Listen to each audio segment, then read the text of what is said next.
Pemerintah Desa Cimandala, Kecamatan Sukaraja, Kabupaten Bogor, Selasa siang menggelar musdes sekaligus laporan keterangan penyelenggaraan pemerintah desa tahun anggaran 2022 bertempat di aula gedung kantor desa.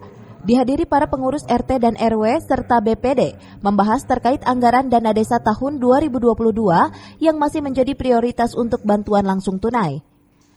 Kepala Desa Cimandala Aditya Agung mengatakan, kegiatan musdes membahas terkait penetapan bantuan anggaran dana desa atau DD tahun 2022 yang masih diprioritaskan untuk bantuan langsung tunai COVID-19.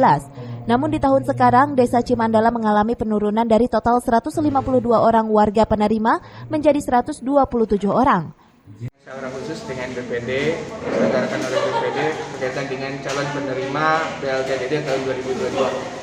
Ada berapa KPM, Pak? 27 KPM disebar di 10 RW. Kita berkurang, yang awalnya 152 jadi 127 KPM. Ada kendala atau Gimana? Alhamdulillah sejauh ini kita tidak ada kendala karena semua masyarakat, semua warga bisa memahami dengan keadaan yang seperti sekarang ini.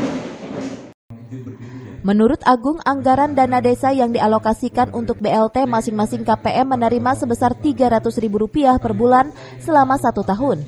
Diharapkan bantuan tersebut bisa bermanfaat bagi masyarakat yang membutuhkan di tengah pandemi COVID-19. Dari Sukaraja, Kabupaten Bogor, Suhanda Abrizi melaporkan.